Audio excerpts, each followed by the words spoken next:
Занятие третье. Изменение судьбы. Продолжение. Значит, именно поэтому, да, устранить общие причины падения, которые уже отработали, нас интересуют прежде всего какие? Те, которые отработали в этом воплощении.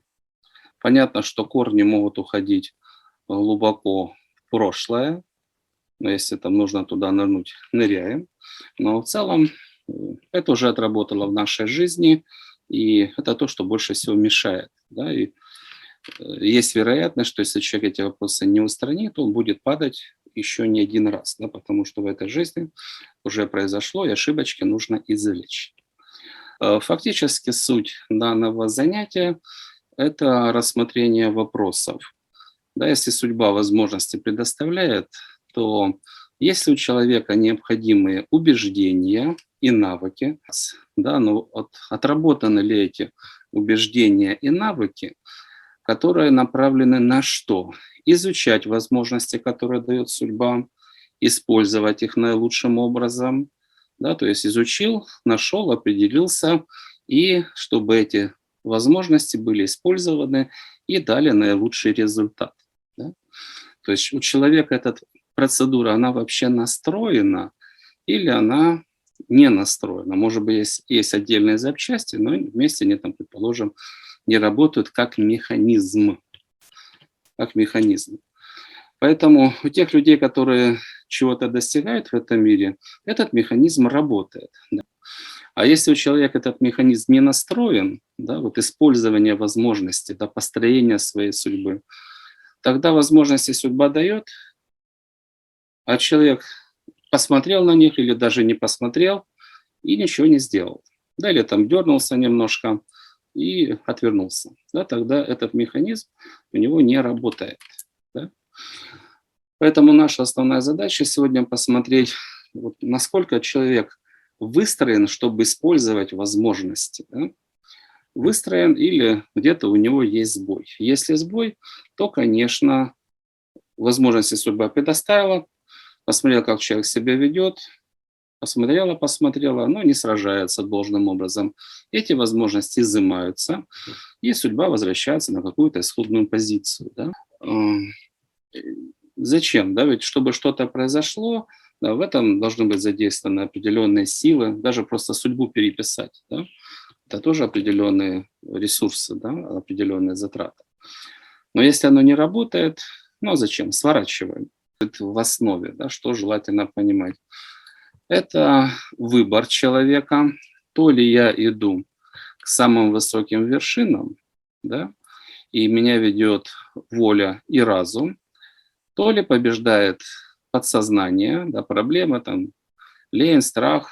Это человек не думает, а пошел где попроще, как всегда. Лишь бы не думать, потому что самое такое сложное для большинства людей – это думать, принимать решения, брать ответственность за принятые решения. Это действительно непросто. Почему? Потому что, чтобы человек мог принимать решения и был уверен в принятых решениях, его сознание должно быть выстроено очень много запчастей. Он понимает, как принимать решения. Он понимает, как работают законы. Он может что-то рассчитывать, он может анализировать. Да? То есть, чтобы идти к цели, нужно, чтобы работало достаточно много элементов. Да, это переход с одного уровня на следующий, как бы более высокий. Да? А чтобы перейти к качественно более осознанной жизни, конечно, нужны значительные изменения, да, в сознании человека. Итак, программа. Программа номер 1. Это выбор лучшего из возможных.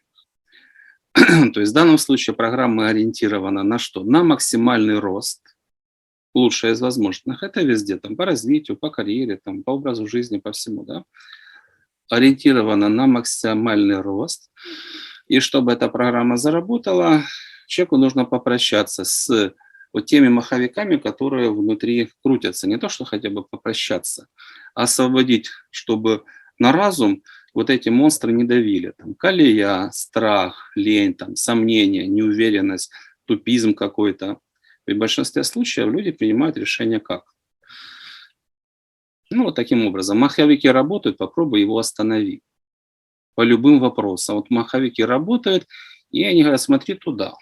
И человеку, да, мысли, голову развернули, человек и не смотрит в ту сторону, которая приведет его к успеху, к счастью, там, к большим возможностям.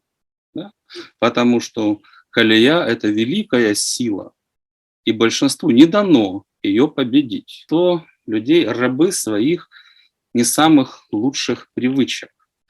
Они даже думать не могут, да, начать не могут, организовать себя не могут. Да, то есть по внешним зависимостям они отрабатывают легко. То есть если они знают, там опоздаешь, уволят, оштрафуют, они как штык все делают четко, вовремя. Слова, которые дал себе, плевать. Вот слово, которое дает человек себе, плевать, извините. В большинстве случаев такие люди не способны выполнить. Но они вот так, своей судьбе безразличны. Конечно, хотелось бы, чтобы все было хорошо, но сражаться за это тяжело. Поэтому первый ориентир, да, искать возможности, увеличивать возможности, да, выбор лучшего из возможных. У многих людей это не работает по жизни от слова совсем. Да, они не ищут, да, там кармические задачи, что на горизонте. Вот они не ищут, да, где следующая ступенька, как я могу подняться. Вот они не ищут. Поэтому первый принцип, да, то есть люди не ищут возможностей, не ищут, да, и выбирают привычное вместо того, что даст им больший результат. Вторая программа – вера в себя и в успех. Да, вера в себя и в успех. То есть вера в себя – это, опять же, ответственность человека, да, быть настроенным «я могу», «я имею право». Для этого работа со своей там, самооценкой, восприятие себя душой и так далее.